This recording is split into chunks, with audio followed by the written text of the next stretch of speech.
আল্লাহ পাক বলেন ওয়ামিনান নাসি মান ইয়াকুলু আমান্না বিল্লাহি ওয়া বিল ইয়াউমিল আখিরি ওয়া মা হুম বিমুমিনিন। আল্লাহ পাক বলতেছে মানুষের মধ্যে এমনও মানুষ আছে। বলেন তো কথাটা কার? এই যে কথাটা বললাম যে মানুষের মধ্যে এমনও মানুষ আছে, এরা বলে যে আমি আল্লাহকে বিশ্বাস করি। কাকে বিশ্বাস করি? আল্লাহকে বিশ্বাস করি। এই কথাটা বলতেছেন কে? আল্লাহ। আল্লাহ বলতেছে যে মানুষের মধ্যে এমনও মানুষ আছে তারা বলে আমি আল্লাহকে বিশ্বাস করি, ওয়াবিল ইয়াউমিল আখিরি, আর আখেরাতকেও বিশ্বাস করি। আল্লাহ বলতেছে ওয়ামা হুম বিমুমিনিন, আসলে এরা মোমেন নয়, এরা ধোঁকাবাজ, এরা মিথ্যুক, এরা বেঈমান, এরা মোমেন নয়। আসসালামু আলাইকুম ওয়া রাহমাতুল্লাহি ওয়া বারাকাতুহু।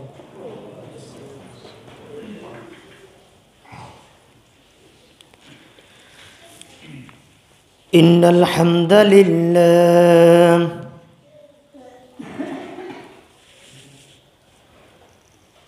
ইন্নাল হামদালিল্লাহি নাহমাদুহু ওয়া নাস্তাঈনুহু ونستغفره ونؤمن به ونتوكل عليه ونعوذ بالله من شرور أنفسنا ومن سيئات أعمالنا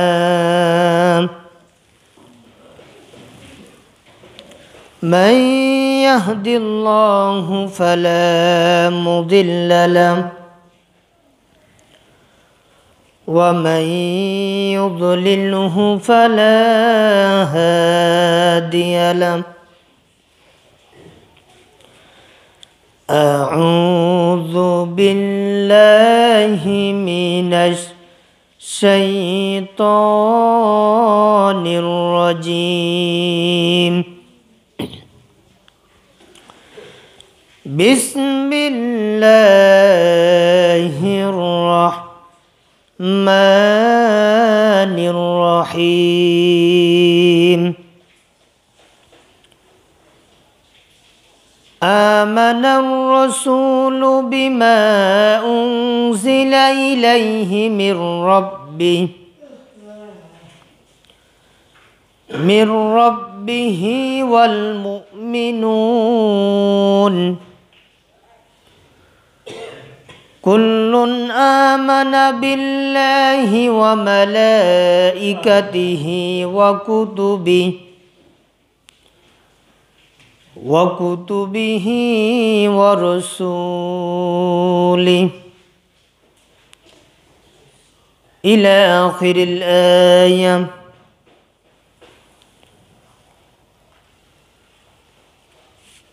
عن أبي هريرة رضي الله تعالى أنه قال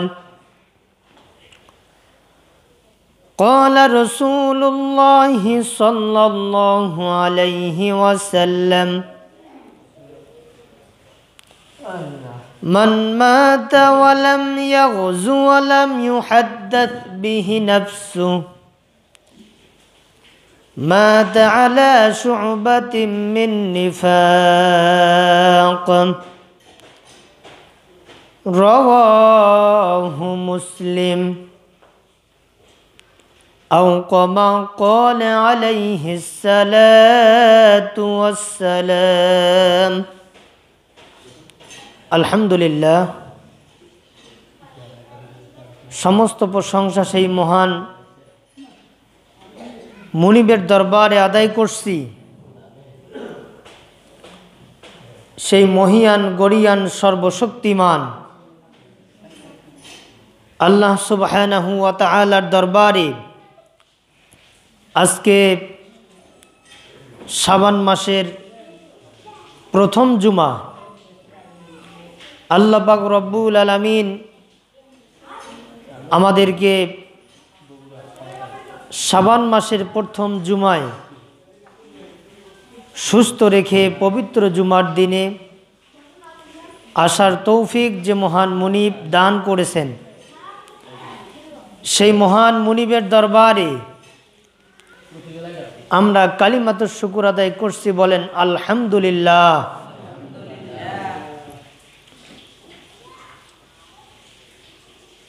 মানবতার মুক্তির কাণ্ডার, শান্তির ভাণ্ডার, জেনার আনিত আদর্শের উপরে প্রতিষ্ঠিত থাকলে পরে ইহকালীন জীবন পরকালীন জীবন আমাদের কল্যাণকর হবে। আল্লাহ পাক আমাদের উপরে খুশি হবেন।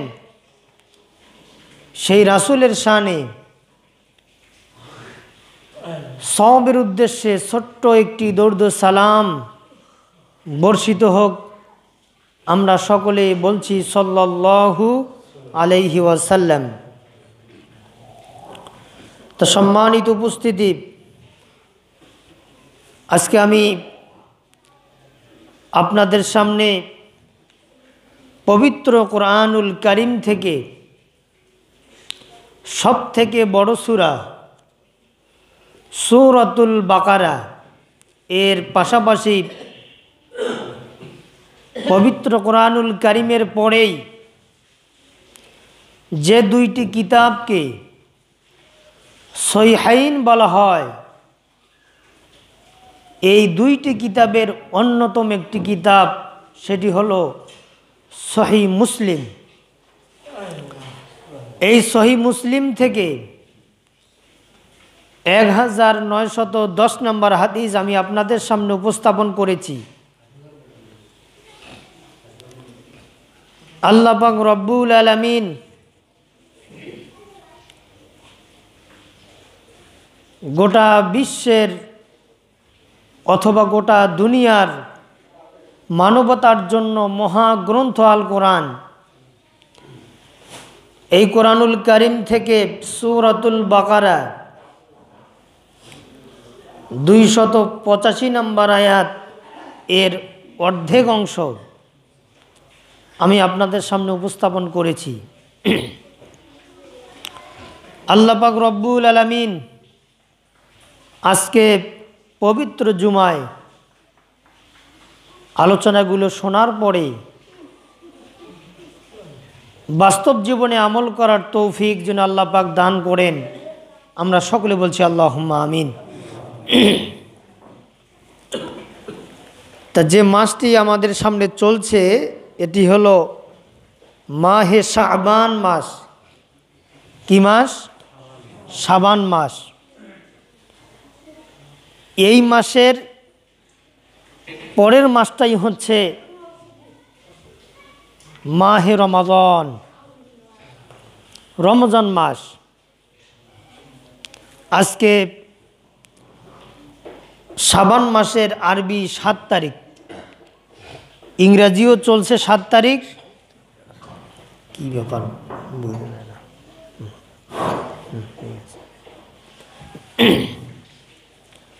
ইংরাজি চলছে 7 তারিখ, আরবিও চলছে 7 তারিখ শাবানের। গুরুত্বপূর্ণ এই মাস। এই মাসের ভিতরে আল্লাহ পাক রব্বুল আলামিন অনেক সওয়াব, অনেক বরকত, অনেক রহমত এই শাবান মাসে আল্লাহ পাক নিহত করেছেন।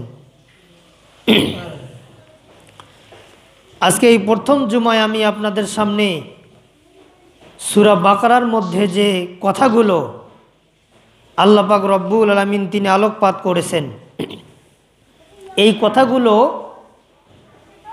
অনেক গুরুত্বপূর্ণ কথা। এর মধ্য থেকে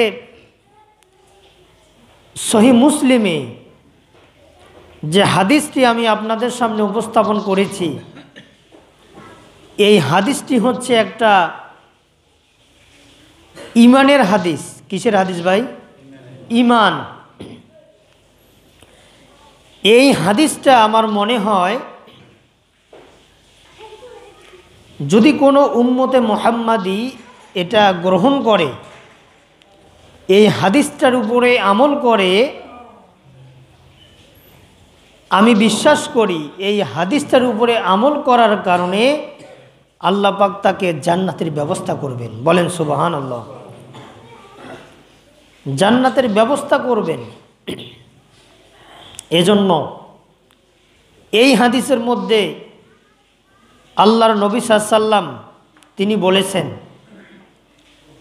এই হাদিসটার রাবি, এই হাদিসটা যিনি বর্ণনা করেছেন তিনি হচ্ছেন জলিলুল কদর সাহাবী হযরত আবু হুরায়রা রাদিয়াল্লাহু তাআলা আনহু। তিনি বলছেন, তিনি কি বলছেন?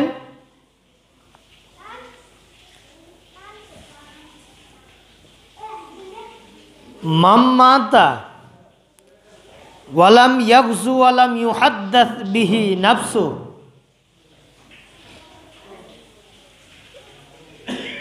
মাতা আলা শু'বাতিন মিনান নিফাক। এর অর্থ হলো আল্লাহর নবী সাল্লাল্লাহু আলাইহি ওয়াসাল্লাম তিনি বলছেন, মান মাতা ওয়ালাম ইয়াগজু বিহি নাফসাহু। এর অর্থ হলো যে ব্যক্তি মৃত্যুবরণ করল অথচ কোনো দিন জেহাদ করল না। কি করল না? জেহাদ করল না। এই কথাটা আল্লাহর নবী বলতেছেন। কে বলতেছেন? আল্লাহর নবী। মান মাতা, মান নারী হোক অথবা পুরুষ হোক, মাতা মৃত্যুবরণ করল, ওয়ালাম ইয়াগজু ওয়ালাম ইউহাদ্দাস বিহি নাফসাহু, সে এক নম্বর হলো জিহাদ করল না, দুই নম্বর হলো জিহাদের সংকল্প করল না। জিহাদ করল না, দ্বিতীয় নম্বরে হচ্ছে সংকল্প। মনে মনে এই নিয়ত, এই পরিকল্পনা, জল্পনা করল না যে যদি আল্লাহ পাক আমাকে ক্ষমতা দেয়, আমাকে সুস্থ রাখে, মৃত্যুর আগ পর্যন্ত যেন আমি জেহাদ করে মৃত্যুবরণ করতে পারি। যদি জেহাদ সরাসরি করতে না পারি, আমি যেন ওই জেহাদি লোকগুলোর পক্ষে থাকতে পারি, ওই দলে থাকতে পারি, ওই দলে কাজ করতে পারি, ওই দলকে আমি সমর্থন করি। এই সংকল্প, এই পরিকল্পনা, এই কল্পনা, এই জল্পনা যাদের অন্তরে থাকবে না, তাহলে জেহাদ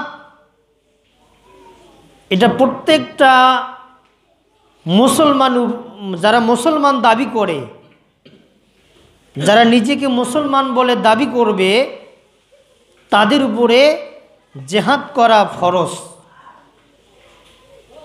তাহলে কি বলেন? ফরজ।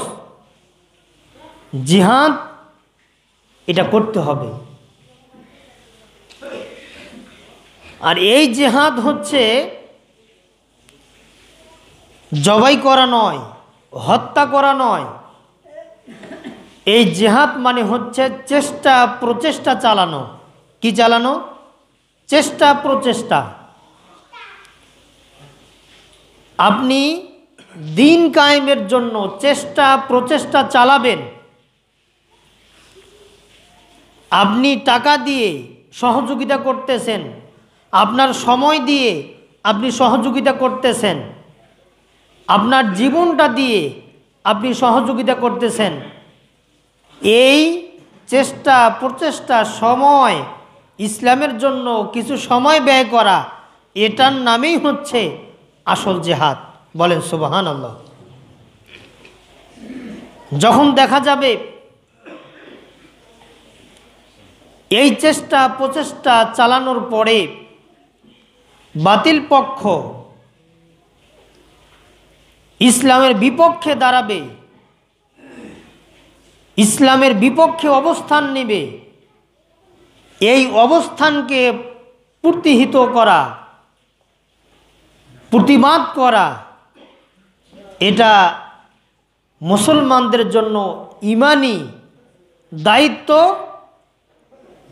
এটার নামই হচ্ছে, আরেকটা প্রকৃত রূপ রেখার নাম হচ্ছে আল জেহাদ, জেহাদ করা।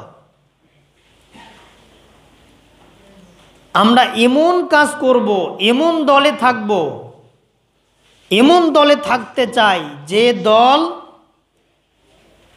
ইসলামকে সমাজে ব্যক্তিগত জীবন থেকে নিয়ে শুরু করে রাষ্ট্রীয় জীবন পর্যন্ত প্রত্যেকটা সেক্টরে ইসলাম প্রতিষ্ঠার কাজে নিয়োজিত থাকে।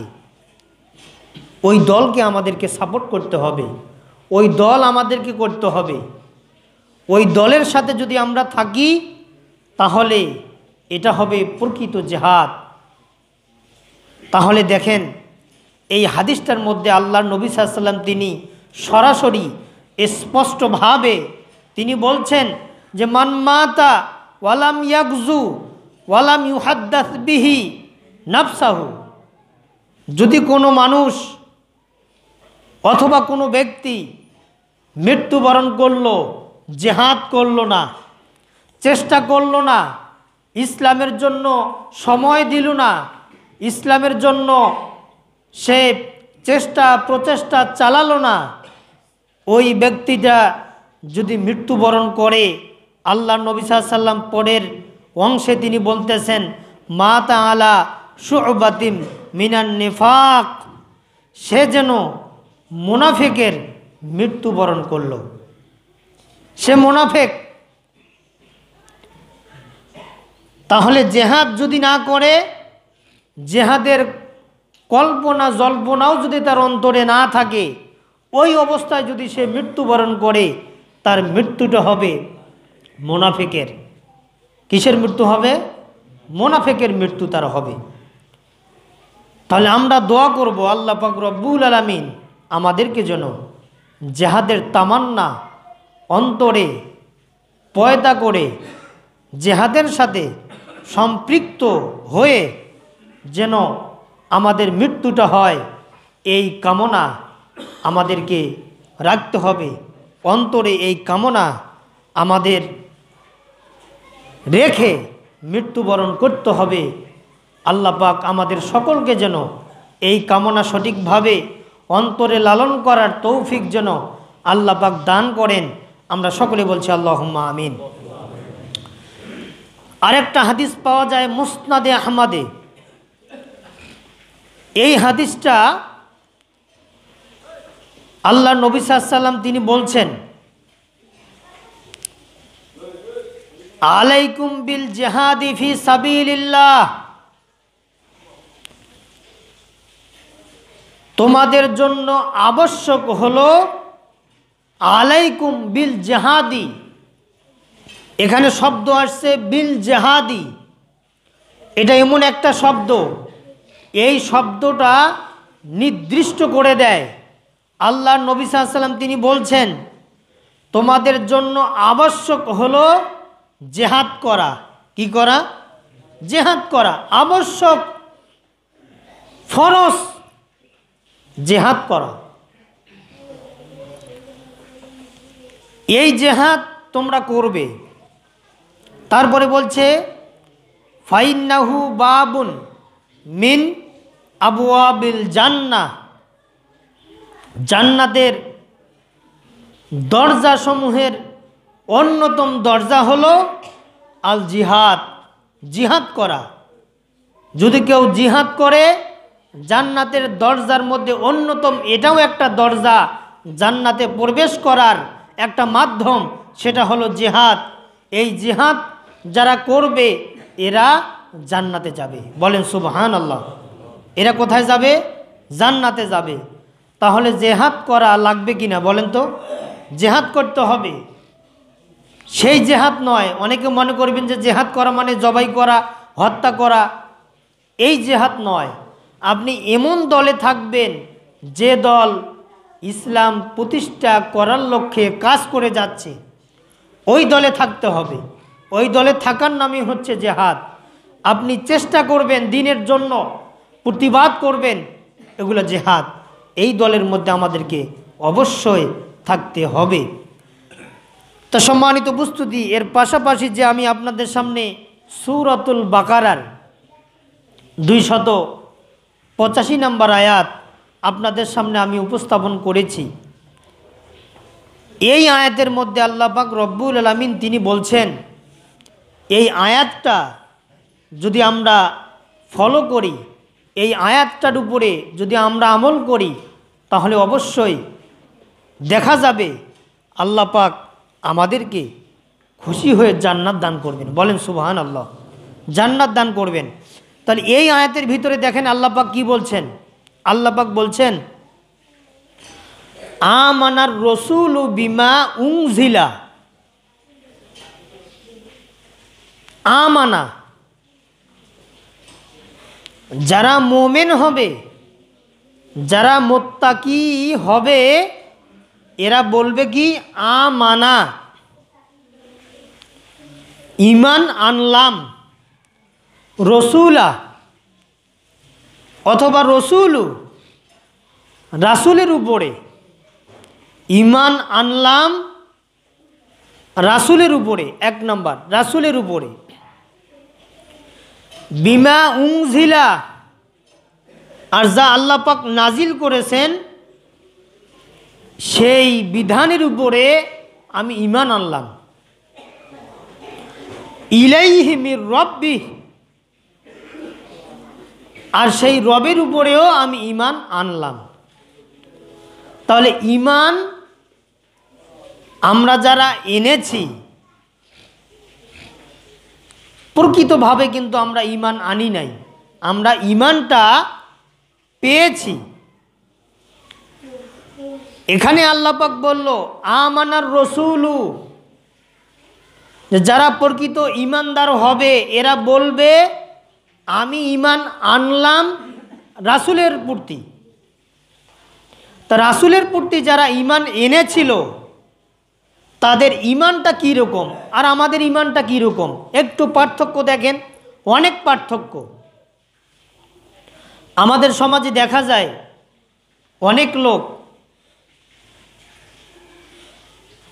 5 ওয়াক্ত সালাত পড়ে না, কিন্তু সে মুখ দিয়া বলতে পারে যে আমি ঈমানদার। কি এরকম লোক আছে না সমাজে? আছে কি না ভাই বলেন? নামাজ পড়ে না, নামাজ পড়েই না,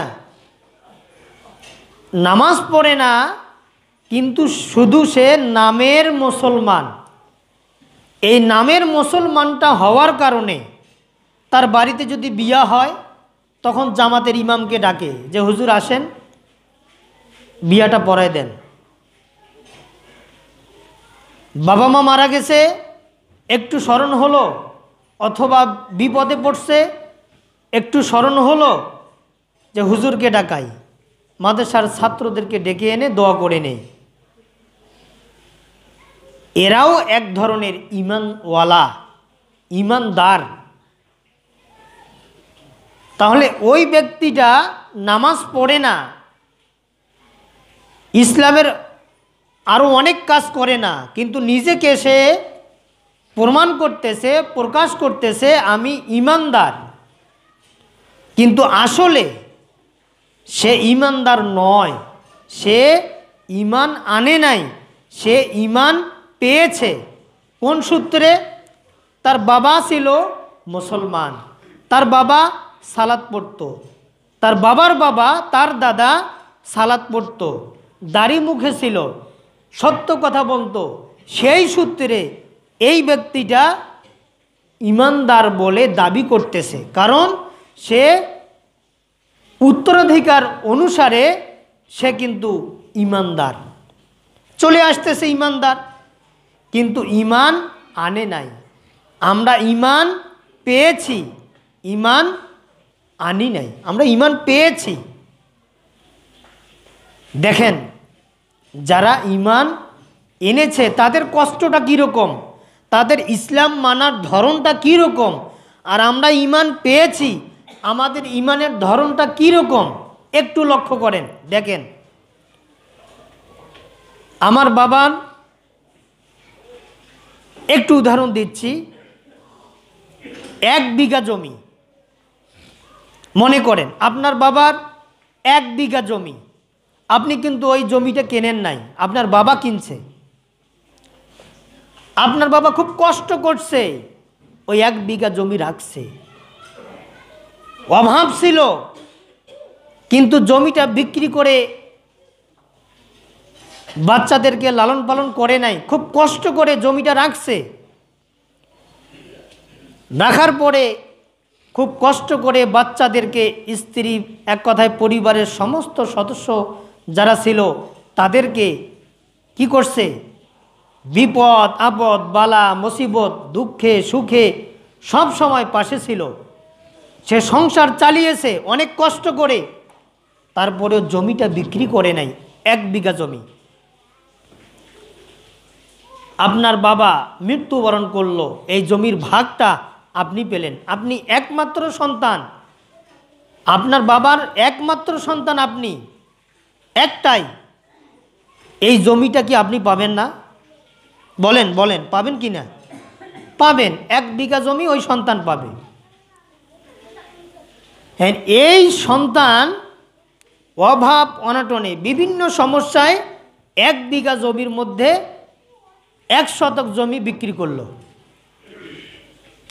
সে সংসার চালাতে পারতেছে না, তার সমস্যা, অনেক সমস্যা। কিন্তু এই যে জমিটা বিক্রি করলো, তার অন্তরে তার মনে কি কষ্ট পেয়েছে? কোনো কষ্ট পায় নাই।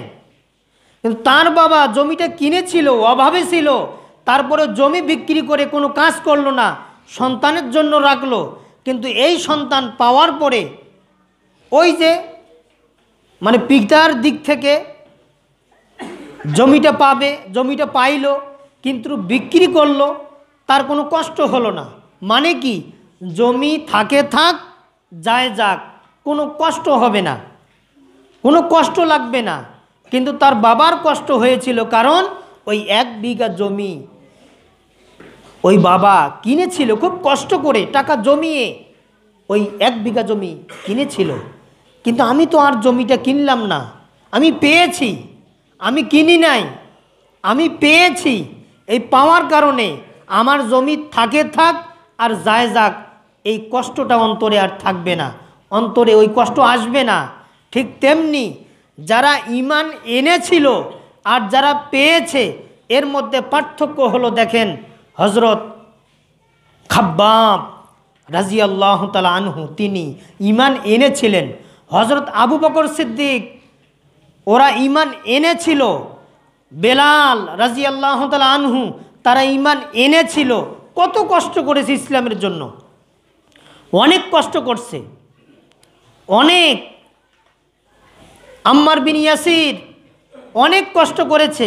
দেখেন আম্মার বিন ইয়াসিরের ঘটনাটা একটু বলি। আম্মার বিন ইয়াসির রাদিয়াল্লাহু তাআলা আনহু তিনি ঈমান এনেছেন, ঈমান কিন্তু পান নাই, ঈমান এনেছেন। কেমনে? কালেমা তৈবার উপরে তিনি বিশ্বাস করেছেন, কালেমা তৈবার উপরে তিনি কি করেছেন? বিশ্বাস করার পরে তিনি অন্তরে লালন করেছেন, বাস্তবে আমল করতেছেন। ওই মুহূর্তে আবু জেহেল বলতেছে, এই এতদিন তো তুমি আমাদের দলে ছিলে, আজকে আবদুল্লাহর পুত্র মোহাম্মদের ঈমান তোমার মুখে লালন করতেছ, তোমার মুখে আবদুল্লাহর পুত্র মোহাম্মদের কালেমাটা তোমার মুখে প্রকাশ হচ্ছে, কারণটা কি? এই তুমি ঈমান ছেড়ে দাও, ওই কালেমা ছেড়ে দাও, যদি ছেড়ে দাও তাহলে কি হবে?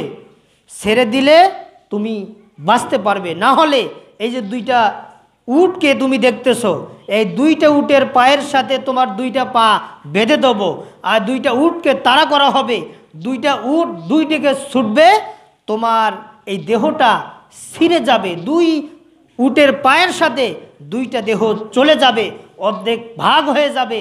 তখন আম্মার বিন ইয়াসির রাদিয়াল্লাহু তাআলা আনহু তিনি বলতেছেন যে আবু জাহেল, আমি যদি মৃত্যুবরণ করি, আমাকে অত্যাচার করা হয়, আমাকে মেরে ফেলা হয়, তারপরেও আমি ঈমান ছাড়ব না, কারণ যে ঈমান এনেছি আল্লাহর প্রতি। কার প্রতি?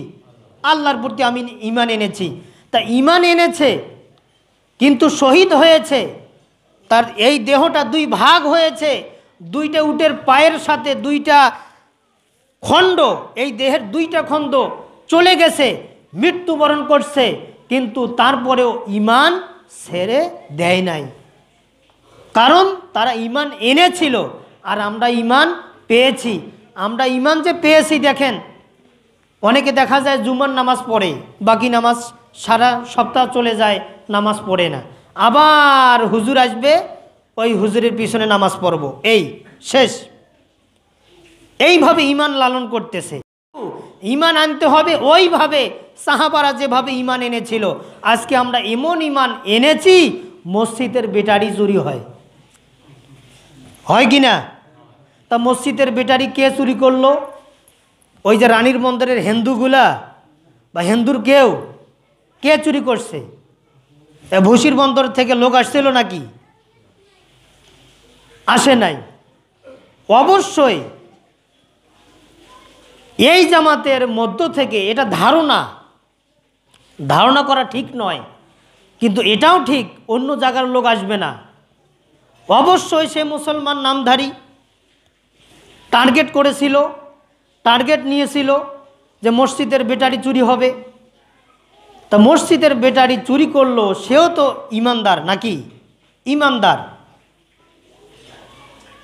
তাহলে দেখেন আজকে আমরা কত নিচে চলে গেছি, এত নিচে চলে গেছি। আল্লাহর ঘরে ঢুকে ব্যাটারিগুলো চুরি করে নিয়ে যাচ্ছি, তারপরেও অন্তরে একটু ভয় আসে না যে তালা কাটলাম কোন ঘরে, আসলাম কোন ঘরে, নিয়ে যাচ্ছি কোন ঘর থেকে, ঘরটা কার? এটা কিন্তু আমরা একটু চিন্তা করলাম না। যারা নিয়ে গেছে তারা তো আল্লাহর ওলি, তারা তো বুজুর্গ ব্যক্তি, এরা তো খুব ভালো, এই জন্য নিয়ে গেছে।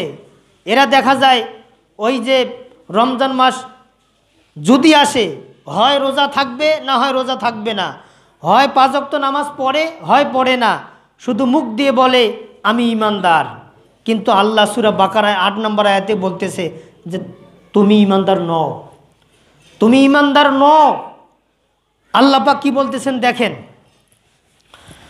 আল্লাহ পাক বলেন ওয়ামিনান নাসি মান ইয়াকুলু আমান্না বিল্লাহি ওয়া বিল ইয়াউমিল আখিরি ওয়া মা হুম বিমুমিনিন।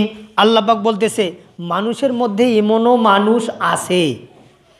বলেন তো কথাটা কার? এই যে কথাটা বললাম যে মানুষের মধ্যে এমনও মানুষ আছে, এরা বলে যে আমি আল্লাহকে বিশ্বাস করি। কাকে বিশ্বাস করি? আল্লাহকে বিশ্বাস করি। এই কথাটা বলতেছেন কে? আল্লাহ। আল্লাহ বলতেছে যে মানুষের মধ্যে এমনও মানুষ আছে, তারা বলে আমি আল্লাহকে বিশ্বাস করি, ওয়াবিল ইয়াউমিল আখিরি, আর আখেরাতকেও বিশ্বাস করি। আল্লাহ বলতেছে ওয়ামা হুম বিমুমিনিন, আসলে এরা মোমেন নয়, এরা ধোঁকাবাজ, এরা মিথ্যুক, এরা বেঈমান, এরা মোমেন নয়।